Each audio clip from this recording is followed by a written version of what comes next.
tells. So I'm really excited that Tim's with us this morning. Please give your thumbs up as a warm welcome to Tim Dakin as he comes to share with us this morning. So much. Thanks, Scott, for those kind words. Good to see all of you. Good to see you, Kim. Hey, I really am excited about being here. Oh, let's take care of this. I don't want speaker view. There we go. Yeah, like I said, I'm really excited to be here. I kind of feel a little bit of affiliation with First Baptist Davis. I've been there several times, done a couple of conferences. We have an office on your campus. Our counseling center does. Let me give a quick commercial for that. I am the clinical director at a place called Community Counseling Associates. There may or may not be therapists joining us right now. And if they are, they can identify, maybe give a thumbs up that you're in the chat or that you're available this morning. But what CCA is, you can check us out on our website, communitycounselingassociates.org. And we have an office on the campus at First Baptist. We have one at Fair Oaks Church, and we have another office in Fair Oaks. So, of course, during COVID, a lot of therapies being done via telehealth or telemedicine platforms, but we have been in practice for quite a while, for over 20 years, and we love having an affiliation with y'all out in Davis. And so thanks for having me. I love doing this. Let me give you a little bit of background about me.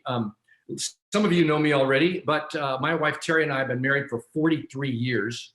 And we have 2 kids, but we really have 3 because our daughter's married to a guy by the name of Jeff. So Tracy is our daughter. Tracy and Jeff actually live in Barcelona, near Barcelona, Spain. They went there as missionaries with an organization, fell in love with the place, and they're still there, even though they're not with the organization anymore. They both have regular jobs in Barcelona. In fact, my daughter is a writer, and if you ever think about going to Barcelona, you really should buy her book. She has a book out called Greater Than a Tourist, and it is all the cool places to visit in Barcelona that they don't tell you about in the other tour books. Tracy Watkin is her name. Todd, our son, lives in Santa Barbara. He is a content writer, and Jeff works for another company that's located in Southern California, but he's working out of Barcelona as well. It's a great thing about living in this technological age, is you can pretty much live where you want. So that's our kids. I've been in private practice since 1986. I'm also a teaching pastor at Fair Oaks Church. Actually, I've been going to Fair Oaks Church since 1963. That's when my parents first took us there when we moved to this area, and started there. I actually met Terry when I was an intern in the college department, and we've been together ever since. Actually, we both grew up in that church, although we didn't really know each other very well. It's kind of a big church. And so we've both gone there most of our lives. Like I said, I'm the clinical director at CCA. I want to just mention that CCA is dedicated to integrating psychology and Christian theology. And so it's an accessible, affordable, but distinctively Christian counseling group. And so if you have any questions about it later, I'd be happy to answer those for you. But what I want to talk about today is this subject for the marriage tune-up. Like Scott mentioned earlier, or if you just joined us a little bit later, 2 big topics I want to talk about. One is discovering the bigger story of your marriage. I'll get into what I mean about that in a minute. Secondly, though, I want to talk about something that I'm super excited about, because it's kind of a new thing for me to talk about in marriage conferences. In fact, this is the first time I've actually done a conference where this has had this much prominence in the talk.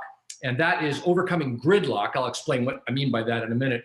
By discovering your spouse's and your dreams in marriage. Again, I'll give you some background on what I'm talking about in just a minute. But my basic feeling is, and I'll give you more detail, is that I think a lot of those unsolvable, gridlock issues in our marriages are really linked to discovered maybe or unacknowledged dreams we have in our marriage, in life. And I'll explain that, like I said, in a few minutes. But several years ago, about 10 years ago now, maybe 15 years ago, I discovered John Gottman and the Gottman research done out of the University of Washington Dr. Gottman is not a Christian. He's a Jewish guy. He's got a number of Christians that work, though, on his staff. And I'll tell you why I'm so excited about the Gottman research is that the application of Gottman research fits so well with Christian thought and with Christian theology. And it probably due in no small part to Dr. Gottman's, Jewish background too, Judeo-Christian background. But the really cool stuff about the Gottman research, again, is that his book, and I'm just going to hold this up for you. I recommend this book. In fact, I kind of require this book for any couples that I'm seeing in marital therapy. It's called The 7 Principles for Making Marriage Work. I've actually taken this book.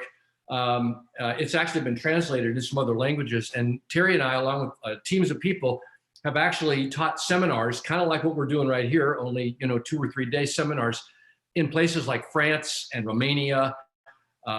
So we've taken it on the road, and we've done this kind of internationally. But so because I'm so excited about it, the research basically is this: Gottman, about 20 years ago now, studied. This has never been done before in the field of marital therapy. He studied 3,500 couples, all of whom report a high degree of marital satisfaction.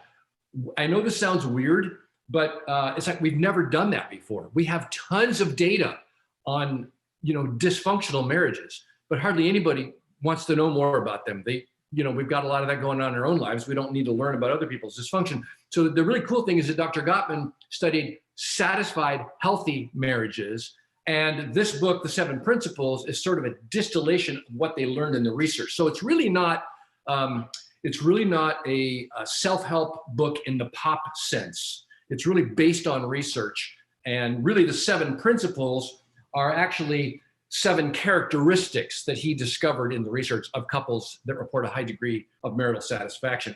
The research is fascinating. I've been to the Gottman Institute innumerable times. And they have a thing on the campus, at University of Washington called the Love Lab. And what they would do is they would study couples over the course of a weekend. They'd come and they'd stay in this apartment, and the apartment had cameras in the major living areas, and they would just study how couples interacted. And they gathered all this data, and now we have so much information about how satisfied couples tend to operate. So I'm going to give you a quick overview of the 7 principles, and just so that you'll know kind of what we're dealing with, and hopefully pique your interest in the book. But basically, the 7 things that they discovered in the research were that satisfied couples tend, first of all, to have detailed, what Gottman calls love maps. In other words, they have this detailed kind of floor plan of their spouse's lives. They know, and they pay attention, and they know a lot of the details.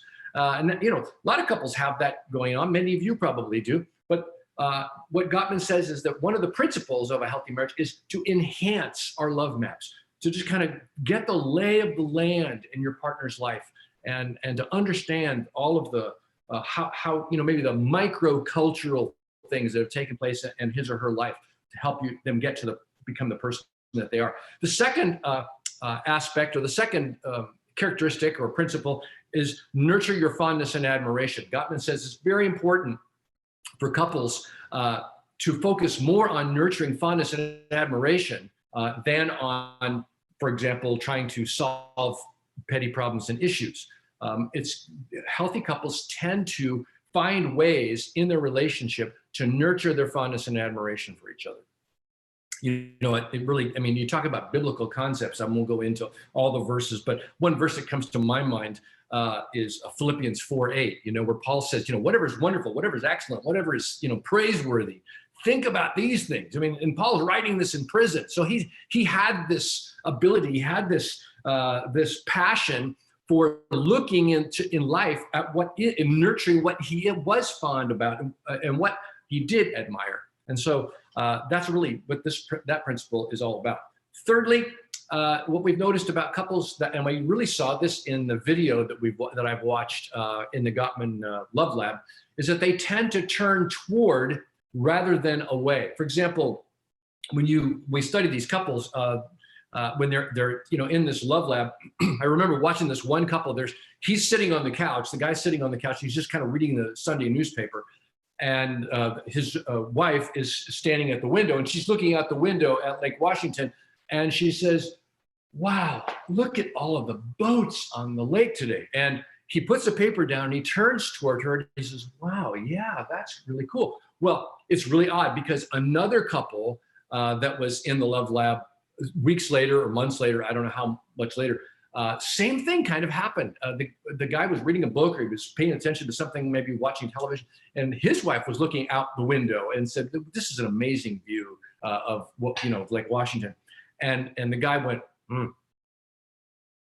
It just kind of grunted, So, and that was not a very happy couple. I mean, so you draw these conclusions. You start to look at some of the micro expressions and behaviors of couples, and that's how they began to put this research together. So that happy, satisfied couples tend to turn toward rather than away. Another one of the characteristics is that let your partner influence you. We live in an age where you hear so much about where couples, say, I am me, and I'm never going to change, and this is the way I am, accept me the way I am. But really, healthy, satisfied couples tend to receive or accept influence from one another. I remember when I met Terry, for example. I grew up in a intact family, but we weren't overly affectionate. We didn't express physically, we didn't do a lot of hugging and that sort of thing. Well, I met Terry's family, man. Everybody's a hugger in this family. I mean, you hug hello, you hug goodbye. I loved that, and I thought that's really cool. So, I mean, for me, it was like a no-brainer to accept that influence because it really kind of resonated with me. So, satisfied couples tend to be open to accepting influence. Part of the research also showed that 81% of men have trouble receiving influence, where a much lower percentage of women have problems accepting influence from their spouses. So men, beware. I mean, statistically speaking, that's a little more of a challenge for us. The next one is solve your solvable problems. We'll be talking about problems and about conflict a little bit later on. That satisfied couples tend to have a system for solving their solvable problems. But one of the things that the research really pointed out that I thought was fascinating is that 69% of the problems that we face in marriages are perpetual, not solvable. So what that leads to for a lot of couples, that's basically what we're going to be dealing with in the second half this morning. What that leads to for a lot of couples is we end up wasting a ton of time trying to solve unsolvable perpetual problems. Make sense? And so, you've got issues that are going on, and after a while, it's like you feel like you're beating your head against a wall because, no matter how many conversations you have, and no matter how much education we have, because we think of ourselves, oh gosh, why can't we, figure out, why can't we solve this problem? There are so many problems that they're not solvable. Those are problems where you need to work at nurturing fondness and admiration, not trying to solve unsolvable perpetual problems. The other thing that those couples do that tends to be a real resource in their relationship is they tend to overcome gridlock. That's number 7, overcoming gridlock. And that's number 6. So that's what couples do. They figure out ways to overcome the gridlock of unsolvable problems in their relationship. Again, that's what we're going to be talking about in the second piece today. The result of all of that leads to step 7, or principle number 7, which is that satisfied couples tend to effectively create shared meaning in their relationships. They create shared meaning. And that's kind of this strong sense that in your marriage, there's meaning and there's purpose behind the fact that we're together. And I'm going to talk a little bit more about how I think couples can do that also in the second part. So a little bit of background. First of all, should we stop and do any questions, Scott, or should I just keep on going? Yeah, Tim, why don't you keep going, and then we can do some Q&A a little bit later. Okay. So if you're going to have questions, folks, write them down because Scott will be happy to answer any of them as we finish. You can also put them in the chat box, everyone. All right, so a little bit about my own approach to doing counseling psychology. I was very attracted in graduate school to developmental theory. In other words, because I think it fits so well with who I become as a Christian. What I mean by developmental theory is that I really believe that as people grow physically, the idea is that we grow maturationally. You know, we grow and we mature as we grow, and we pass through various stages of maturity. For example, if you ever took a class in child development, you probably know about Erikson's 8 stages of psychosocial growth, and basically the concept is that you start out and you're dealing with some fundamental issues. For Erikson, the first stage was trust versus mistrust. In other words, in the first 18 months of life, he believed that you basically either become a human being who is prone to trust or has doubts that you can trust. And it's all based on the kind of interactions you have with people who are caring for you, your parents or others who are caring for you in those first 18 months of life. That kind of forms your ability to trust.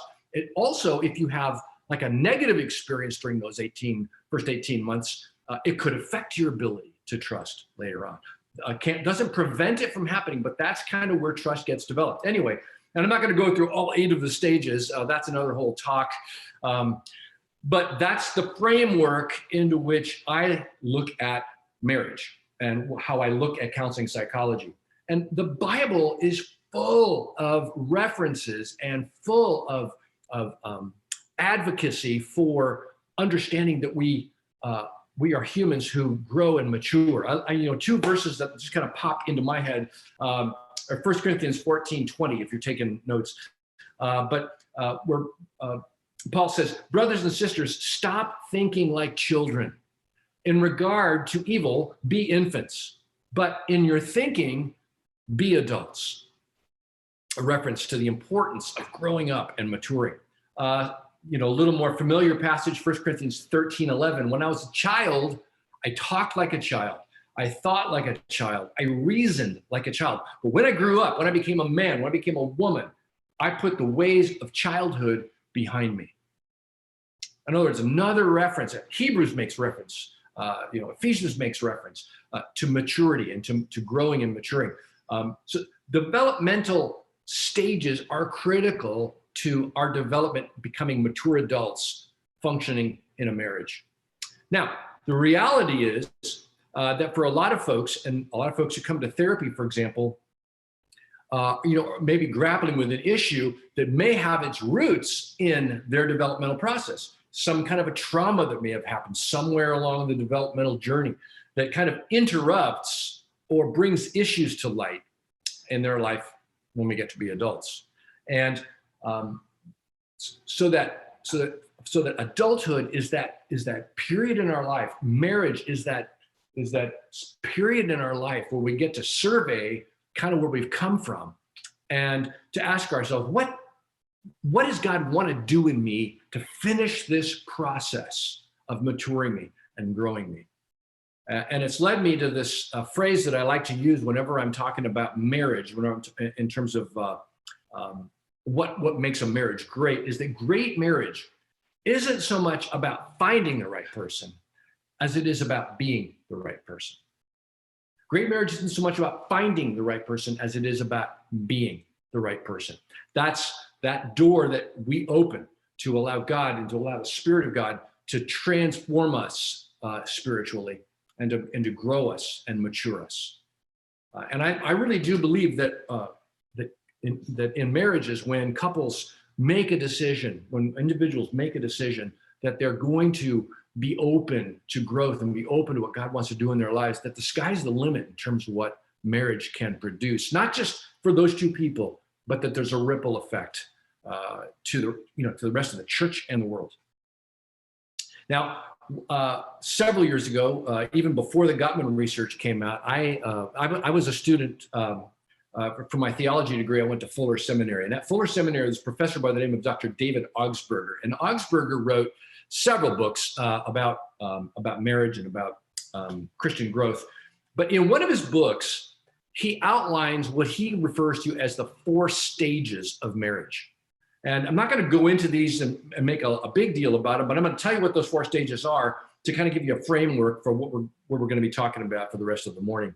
He said that these four, and like just like we go through developmental stages as a human being, you know, like if you look at how we develop, for example, if you look at Piaget's 4 stages, or you know Erik Erikson's 8 stage, look at those stages of growth. Augsburger said the 4 stages of growth in a marriage are, he said, stage 1 is the dream stage, and he said that's the stage where you know, you marry somebody with whom you can, in your own mind, discover and achieve the dreams you have.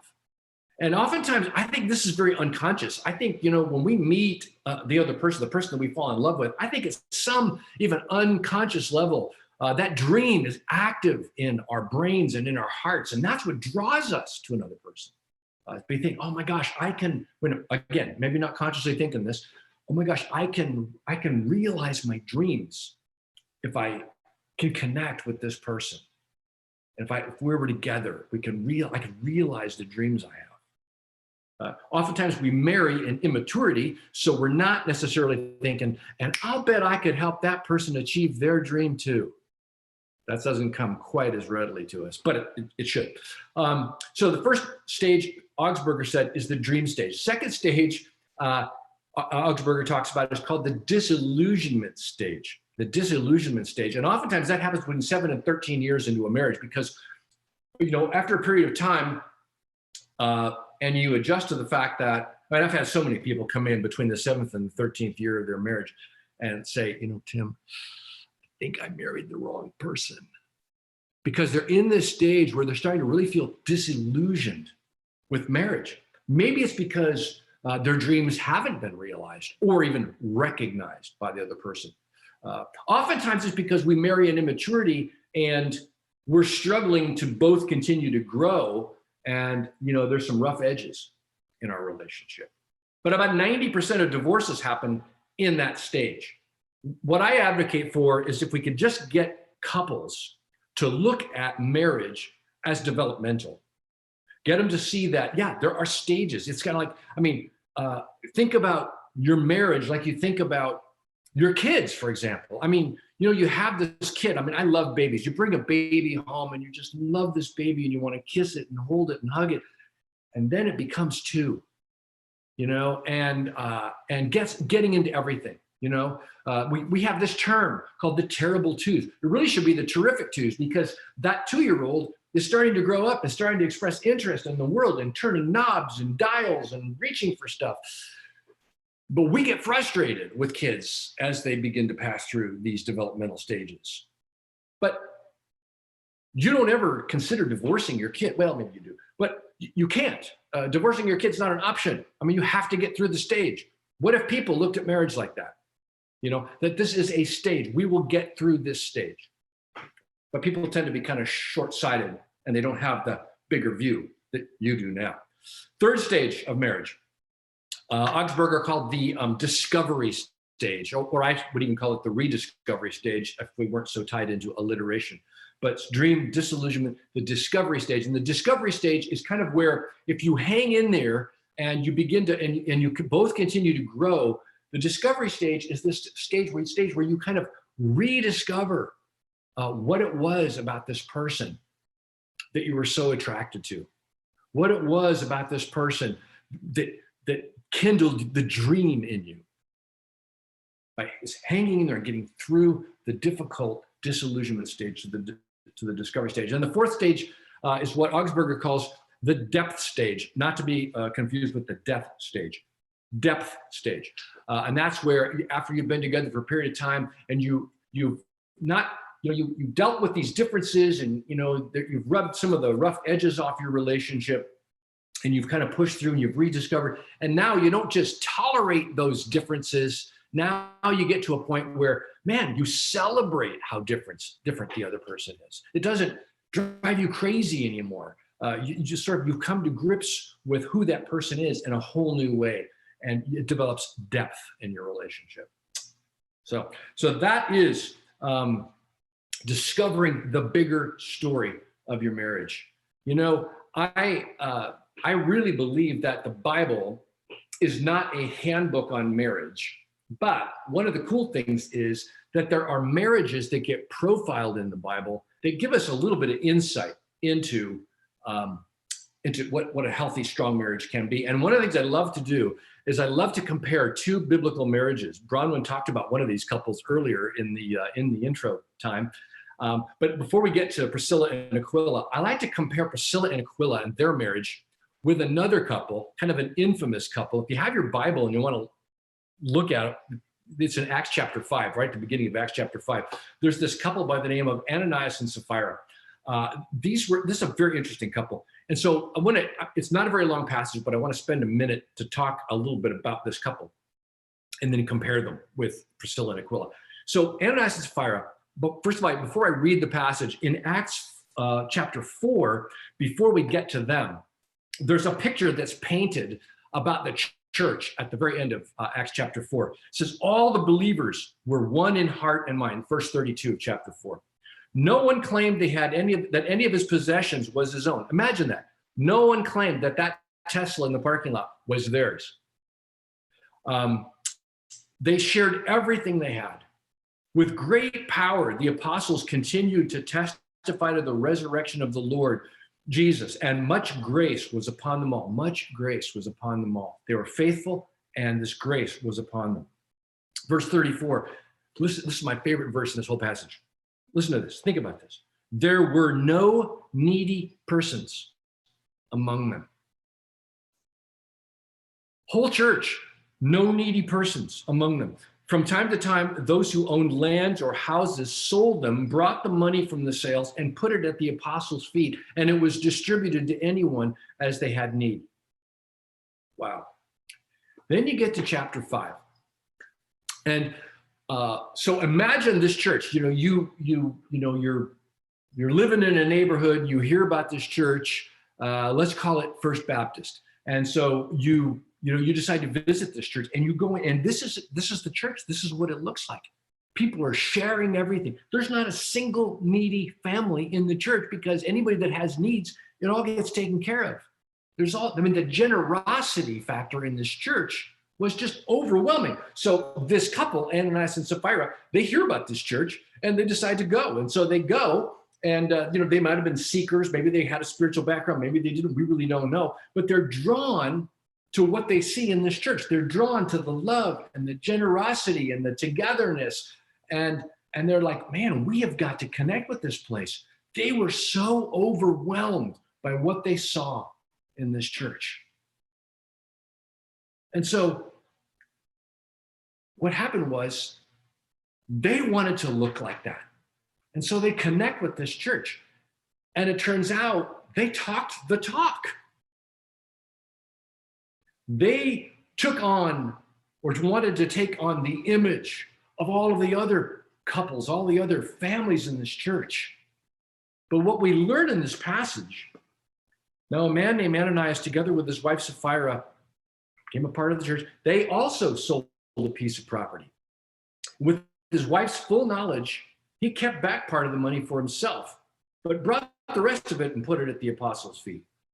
And then the rest of the story is that Peter said, Ananias, how is it that Satan has so filled your heart that you've lied to the Holy Spirit and kept for yourself some of the money you received for the land? Okay, the rest of the story doesn't go all that well. But what I want you to see in this story is that this couple's greed and their pride and their deceit led them to become more focused or preoccupied with the image of generosity than the substance of it. They were so attracted to what they saw in this church, they wanted to be a part of it, but they weren't really willing to give whatever the other people were giving. They wanted to just look like everybody else. And so they faked their faith so that they could fit in and look like they belonged. Now, this never happens today. It's good that we look, at history for some of this stuff, but that's that story. Compare them. That's that marriage, okay? Compare them with Priscilla and Aquila. Listen to Acts chapter 18. Is this 18? I'm not sure which verse that is. Anyway, the churches in the province of Asia send you greetings. This is in Corinthians, 1 Corinthians. Aquila and Priscilla greet you warmly in the Lord, and so does the church that meets in their house. This is Paul talking to another church, kind of referencing Priscilla and Aquila. Verse 20, all the brothers and sisters here send you greetings. So greet one another, he says, with a holy kiss. This is my favorite New Testament couple. And I love to compare them with Ananias and Sapphira. One couple was attracted to the church community, but faked their faith. They were overly concerned with image. The other couple, what we find out is we read all of the references that are sort of laced throughout New Testament about them, is that number one, they were always engaged with marital mission together. They had, you never, for example, you never hear about Priscilla or Aquila. You always hear about Priscilla and Aquila. They're always mentioned as a couple. That was their identity. They were talk about power couples. They were a power couple. They worked alongside Paul. They hosted a church in their home, maybe what would look like maybe even a small group or a home group to us today. They coached, we find out later, they coached and they mentored a young pastor by the name of Apollos, who was this dynamic preacher, had a few pieces missing in the theology department. And so they coached him. They were mature believers, and they gave him a little bit of information, a little bit of insight. They coached him to help him become better at what he was doing. This is a couple that thought missionally. A few years ago when I was doing this conference, and a buddy of mine was involved with it, he came up with the term marital mission. I think that couple lived marital mission. They lived it. I think that's supposed to be the bigger story of our marriages. That we live marital mission. I believe that God uses great marriages to form legacies in families and churches. He uses great relationships, even imperfect ones, to influence generations. And one of the reasons I believe this so strongly is that Terry and I have kind of lived that. We've had the opportunity to live that. I'm not saying we're perfect. We have all of our own issues, thanks mostly to me, not Terry. But over the course of time, we have really kind of hunkered into this idea of marital mission. And, it all started, I got to give you a little bit of background, because Terry and I met, like I said, and kind of got interested in each other when I was a college intern. She was a college student at Fair Oaks Church. And so we met involved with, I had a ministry going at the time where we visited this convalescent hospital on Friday nights. And so she would come along with us to this thing. We, a bunch of college kids would go, we'd, get these folks, bring them into this big common room, and we'd sing and kind of have this worship service. Well, she and I got involved with that. We, fell in love, got married. We went to seminary together. I went to seminary. Terry worked to put me through seminary. And we then, when I got out of seminary, worked for a church for a while, we came back to Fair Oaks Church. We taught first grade Sunday school together. And that was so long ago that now some of those first graders in our Sunday school class are now elders in our church. So it's been a while. But that was the beginning of it. We taught first grade, we taught second grade. We worked as sponsors in the youth group. We've always been involved in some level with this term marital mission. And in fact, several years ago, I think our first trip was in 2006. Our missions director at our church said, hey, why don't you guys go? There's this church trying to get started in outside of Paris. Why don't you guys go? And so we went and we did a marriage conference there. And that was the start of it. We've done several of them, both in the Paris area, south of France, over in, then we got hooked up with some pastors in Romania, Baptist pastors and their spouses over in Romania, and have done marriage conferences over there. We just have had a blast with this. And I just can't say enough about my belief is that great marriage, what makes it great is that it's greater than the sum of the parts. What you wind up doing together on marital mission is greater than the sum of the parts. And that's, of course, because God's involved and because his Spirit's involved, and that multiplies oftentimes, multiplies the benefits. So before we kind of wrap up this first section, I just want to encourage you to think about your marriage as being greater than the sum of its parts. And that when you think about your marriage as being bigger than just how we get along in the day-to-day, it opens the door to so much more that you can do together and that you can accomplish together. And that has a ripple effect. It's not just, here's the important thing, is great marriage is not just about the marriage, and it's not just about the kids you produce. It's also about what it brings to the church. I mean, look at these two legacies of these two couples, Ananias and Sapphira, Priscilla and Aquila. Who do you think really benefited the church and created a ripple effect in the church? I mean, they both created ripple effects. One was not that great, but you get the point. So that's where I want to take us to right now. And then in the next section, I think we talked about doing a quick break, right, Scott, Bronwyn? All right, second part, we're going to be taking a look at some of those pesky issues that we'd like to find solutions to. And so we'll be talking about gridlock and talking about, Thank you, Tim. Yep. That's awesome. Good stuff. We have one question that's come in so far, and the question is, on the 4 stages of marriage that you talked about, can they be cyclical, or do they tend to be more linear? No, they can definitely be cyclical. I did a conference last summer, and the basis of it was I was looking at what I call the 30-year bubble. There's another bubble emerging in divorce science to where we usually think about divorces happening at first 7 to 13 or 14 years of marriage when that disillusionment stage hits. Well, there's oftentimes another disillusionment stage that can hit later on around married year 30. And I think part of it is because of longevity. People are living longer. I think